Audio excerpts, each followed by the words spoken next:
is Tanya. I'm going to be a nurse practitioner for today. How are you? Good. What's your name? Allison. So from you sitting here, I can tell you well groomed. Your hair distribution is normal.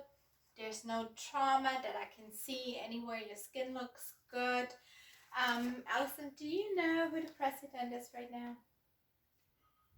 Trump. Biden. Oh no. Okay. I really don't know. Do you know where you are right now? My home. Okay. Hold your hand up for me. Okay, I don't want to. Okay, there's no tremor, no asterisks going on. As I said, her head is atraumatic and normal cephalic.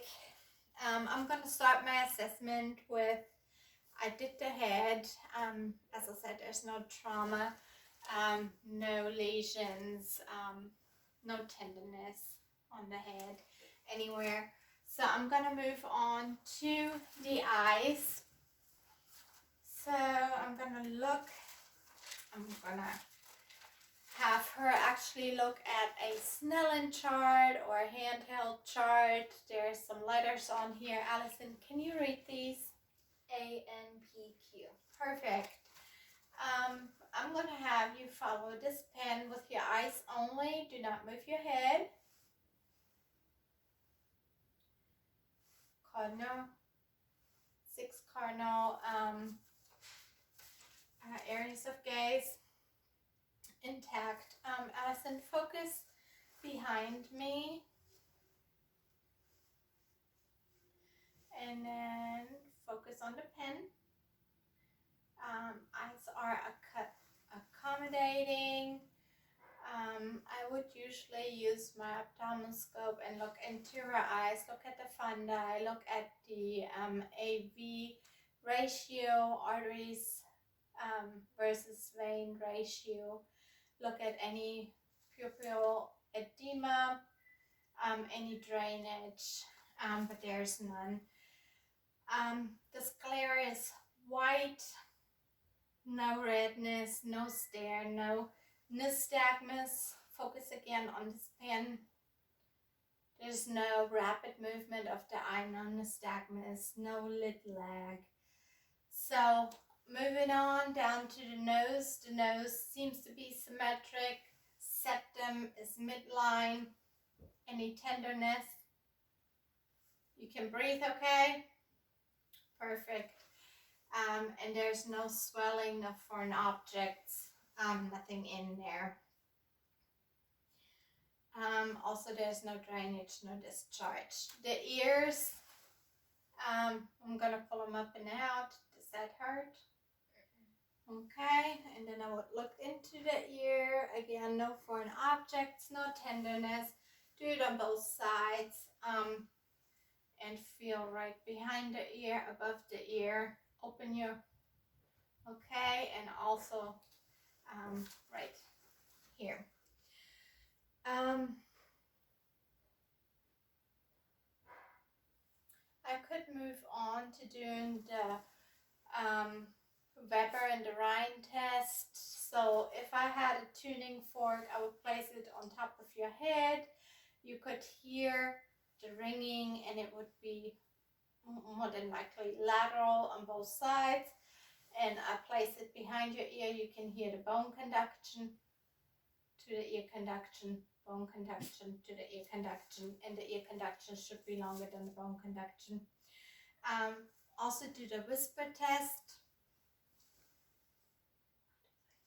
1, 2, 3, 5, 6, 7. Perfect. And you don't have any dizziness, any vertigo where everything is spinning. Perfect. The mouth, open your mouth, stick out your tongue. Everything is perfect in midline. There's no exudate. Tonsils are still there, but not swollen. Say ah for me. Ah. And the palate is moving up and down just like it should. Open your mouth again. There's no Missing teeth, no caries. It's looking good. The tongue's looking good. Look, lift your tongue up. Okay, and the septum is also in the midline. Everything looks good.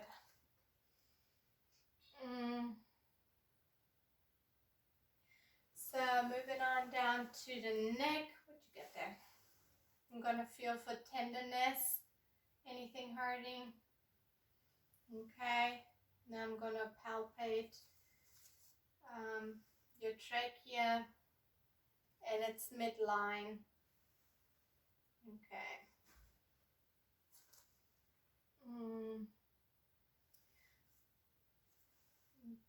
Down the clavicle, sternomastoid. Anything hurting? Anything tender? No. Let's assess your neck motion, range of motion. Put your head down to your chin and back, and then put your ear to the shoulder. Okay, other side, and then turn your head sideways. No pain anywhere. Perfect.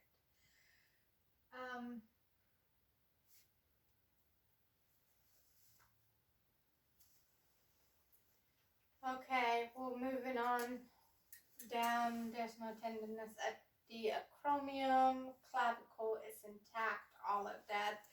So moving on further down to do the respiratory assessment. I'm gonna just listen to you. Just, breathe in and out.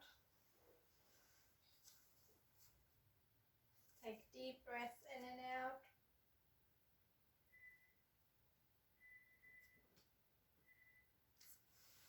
Sit up straight. In and out. Okay. I'm gonna go to the back. Do the same. In and out. Deep breath.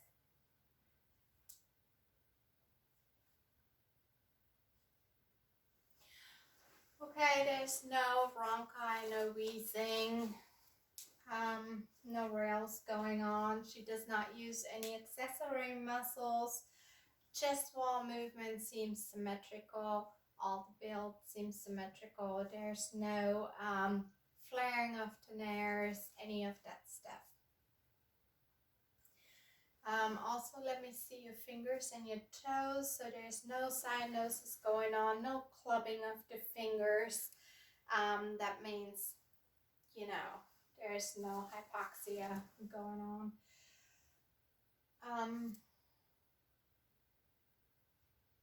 I am gonna do the tactile fremitus. So you're gonna see 99, 99, 99, 99, 99.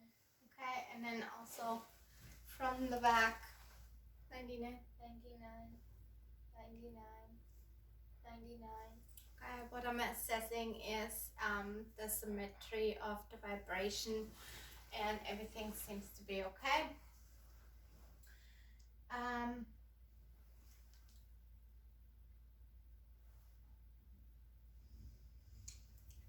Okay, I'm gonna need you kind of turn toward me so I can look at your back side, or you can turn around all together. Yeah, all the way around, that's fine too.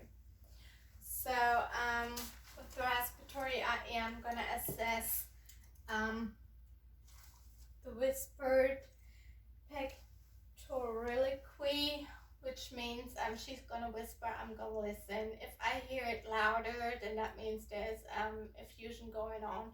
I should not be able to hear anything. So I'm gonna have you whisper 1, 2,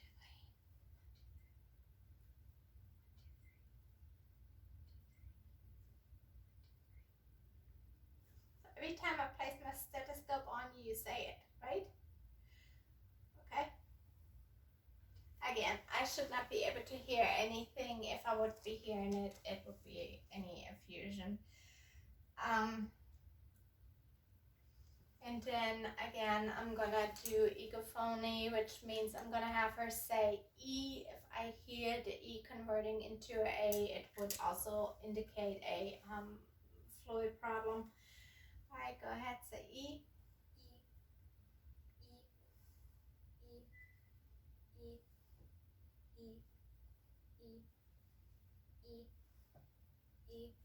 Okay, perfect. And then the only other thing I'm gonna do, I can percuss, and the lungs should sound hyperresonant.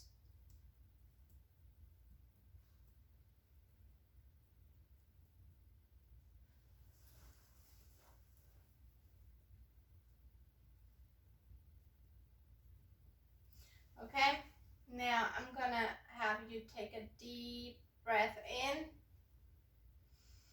deep and out, and in. So, and out and in.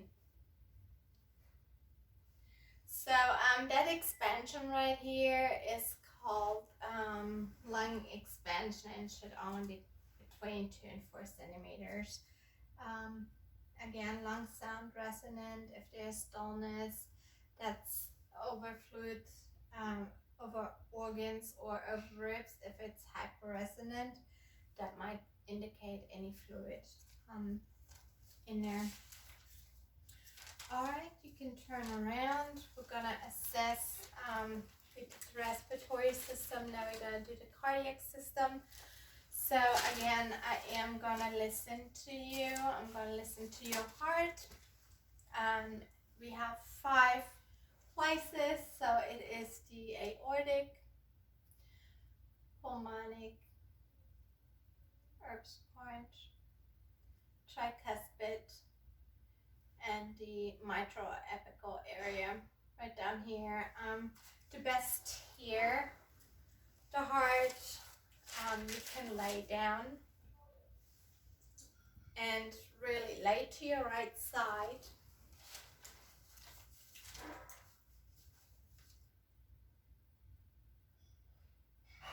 And well, actually lay toward me.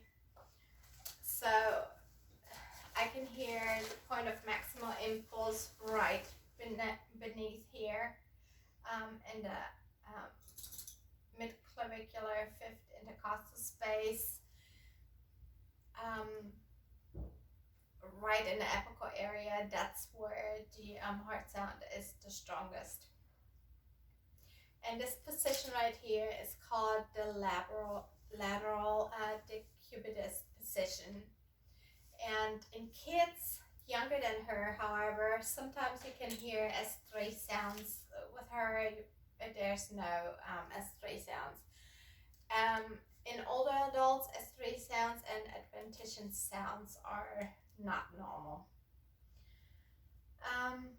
Again, there's no cyanosis, no edema anywhere present. There are no varicose veins anywhere, and pulses in all extremities are strong. Okay, so perfect. I'm gonna have you, while you're laying down, lay on your back so I can go ahead and assess your abdominal area.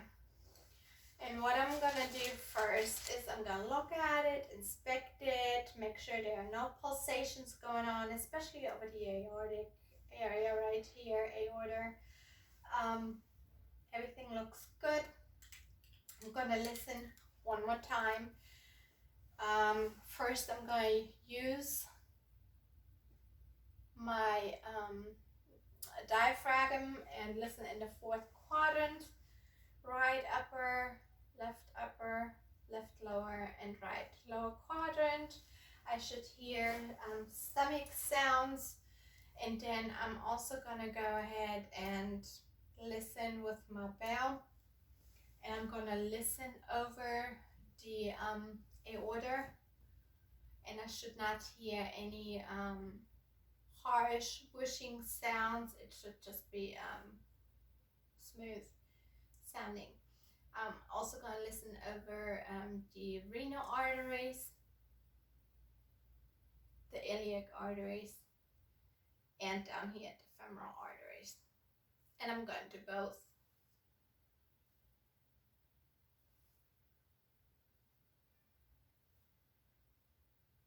Okay. The next thing I do want to do when I do the stomach, I want to lightly palpate and then deeply palpate. I'm just looking for tenderness, any signs of grimacing in her face, any guarding, anything like that. There's none. Also, while I'm doing this, I can't go ahead and palpate the artery. It should only be about 3 centimeters off the umbilicus right here. And you actually use both of your hands and have it kind of roll in between your hand and feel the width of it. In the abdomen, we want to go ahead and percuss and look for any liver tenderness. See how if there's any liver enlargement. So I'm going to go ahead and percuss, and hyporesonance is expected down here. I'm going to palpate up the midclavicular line until I hear dullness. Okay, so hang on, move your arm. So the liver, I could percuss when I hear the dullness under right here, and then I start from the top, the resonance of the lungs, down here to the dullness, and same. So the liver is actually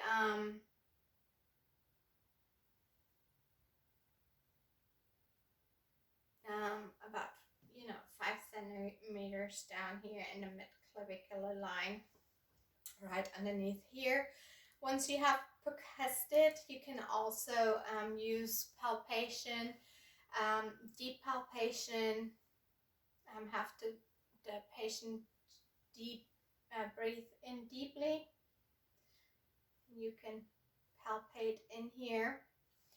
And then there's also a technique called the hooking technique, where you go actually from the other side and hook your fingers underneath and feel for the liver edge. Okay. We're also gonna percuss and the left anterior chest. Patient's gonna be laying on the right side. We want to make sure the costomarginal angles, there's no tenderness. You can palpate right here, nothing tender. You can't do this lying, sitting, or standing. The spleen, there is a space called the Trope space, which is about the 6th intercostal region right here. Margin, you should not be able to palpate the spleen. If you do, it is enlarged. The kidneys, you can palpate them over the costovertical angle. If there is, as I said, any tenderness, that would indicate, any issues with the kidneys.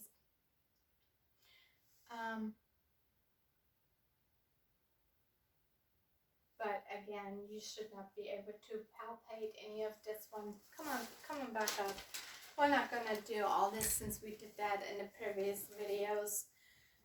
We're gonna move right on to the musculoskeletal system. So we're gonna start with the shoulders. And what I'm gonna do is, first I'm gonna inspect the scapula. Actually turn a little bit. The acromion right here, the clavicle acromial process, and then the scapula in the back right here, looking for any masses, tenderness, any of that stuff.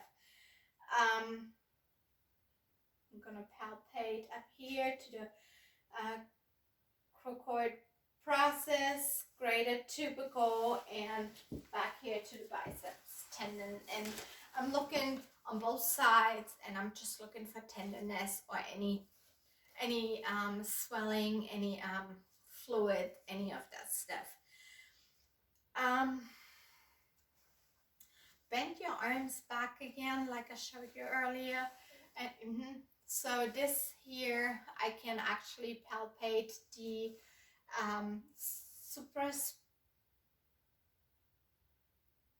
subacromial bursa and the subdeltoid bursa, which are lying right across here above the shoulders. If I push on that and it's tender, then there might be some bursitis going on. Okay, perfect.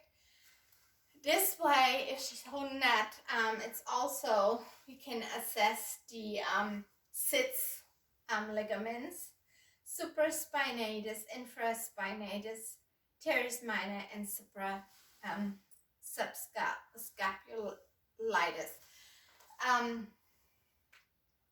And we better assess those with the range of motions. So with the shoulder, we're going to test the flexion and extension first. Remember, turn my way a little bit. Flexion and extension, you're just going to raise your arm, straight, and raise it up one at a time, honey. One at a time. I just need to look at one, and then the other one. Perfect. Extension, flexion and extension.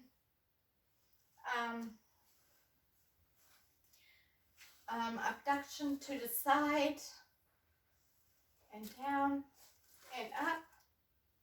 Okay, good. And then adduction, you cross over your chest. And then the other one. Any tenderness right here, again, would show any issues.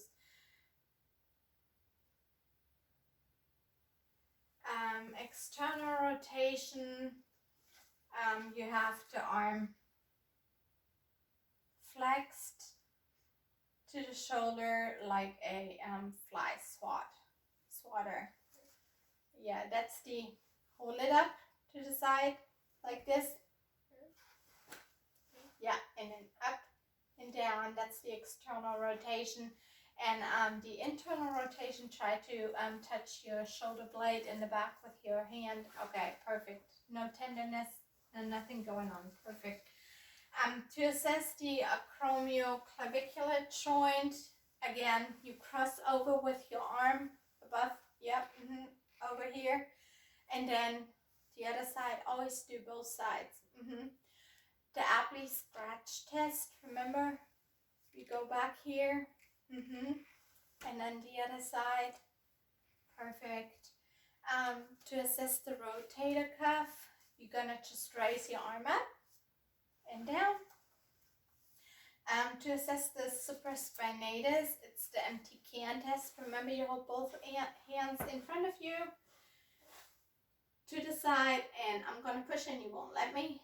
There you go. Perfect.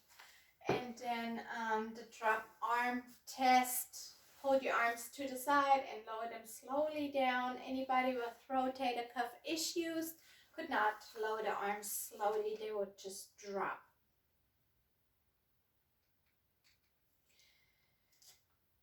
So much for the shoulder. We're going to move on down to the elbows. So we're going to flex the elbow.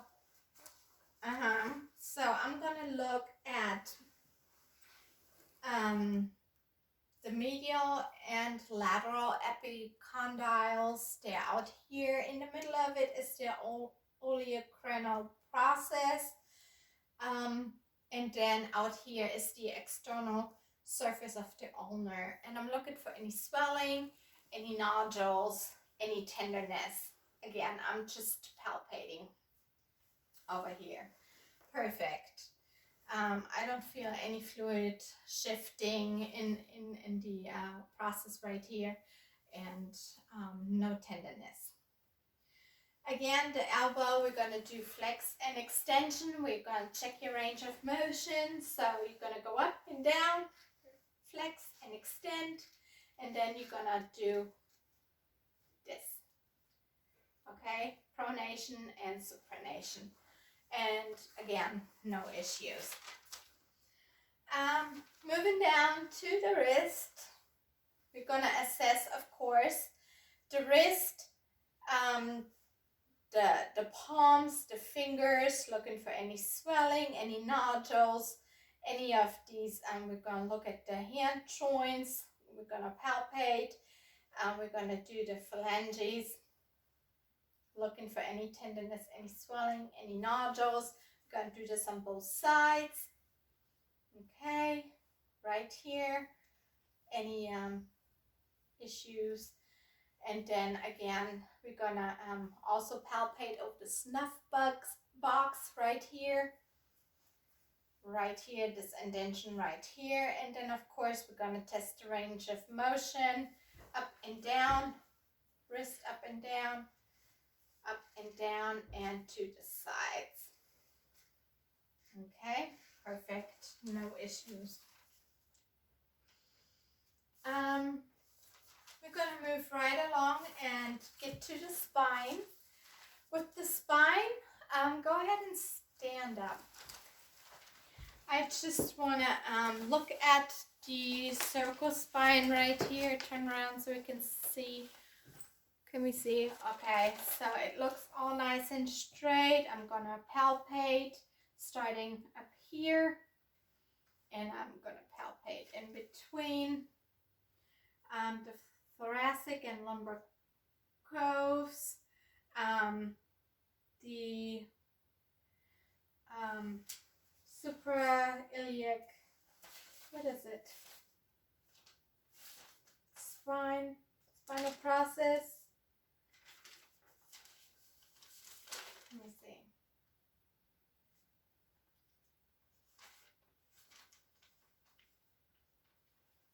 A spinal process. Okay, perfect. We're gonna check your range of motion to stand straight and then bend forward. All the way down, touch your toes. Gonna assess the spine and come on back, bend backwards, all the way back, the far you can. Perfect. And then turn my way. You're gonna bend to the sides and to the side. Perfect. And you're gonna rotate. And any pain or tenderness? No. Okay. The hip, for assessing the hip, we're gonna also assess the gait. So 2 phases of the gait. It's the swing, which means when the foot moves forward and it's non-weight bearing, and the stance when you actually put weight on it. So just kind of walk back and forth right here. You see. Okay, and I'm also looking at, the width of the base, which should be 2 to 4 inches heel to heel, the shift of the pelvis, which should be smooth and continuous, and flexion of the knee, and no atrophy of the muscles. Come on, I don't see you. You gotta stay right here. We can see you here. Okay. Better. Okay. So the hip. We're gonna sit back down and we're gonna palpate the bony landmarks. Actually, it would probably be better for you to just lay down. Just kick the dog off. Okay. So the iliac crest, iliac tubercle, anterior iliac spine, greater trochanter. So you can also lay to your side, have your knee flexed. So I can feel right here the greater trochanter, and then the ischial tuberosity right in here. And again, no tenderness, no atrophy, no pain. the posterior superior iliac crest is right down here where the dimples are, and everything seems to be okay. To assess the turn around real quick. The inguinal ligaments. So there is the acronym NAVAL, which lets me look at the femoral nerve, arteries, vein, empty space, and lymph nodes, and it goes like right through the inguinal ligament right down this way. To assess the hip range of motion, again, I'm going to put my hand under the patient, have the patient flex your knee, move your knee to the chest, and I can feel the spine hitting my hand. I'm also looking at when I extend the leg, the hip up here. I want to see if this other leg is drawn into it also, but not. Flex it. Okay, and then flex it up to your chest again. Okay, I can feel it hitting. So I want to kind of mark where she's hitting my hand when she's just drawing her leg up, and there's nothing weird about, you know, the movement right here.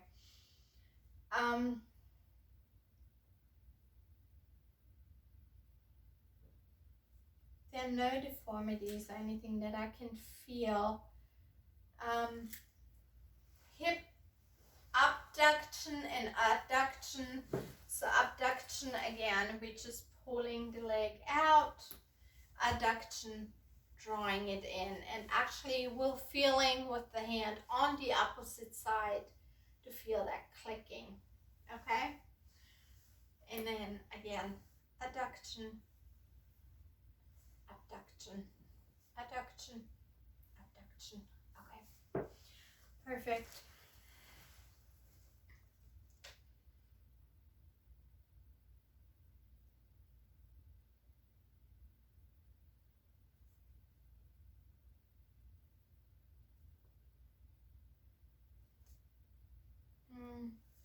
I was also feeling over the trochanter bursa, as I said, if there would be any fluid issues, any bursitis, any of that, I can feel the fluid moving around, and there's also some tenderness going.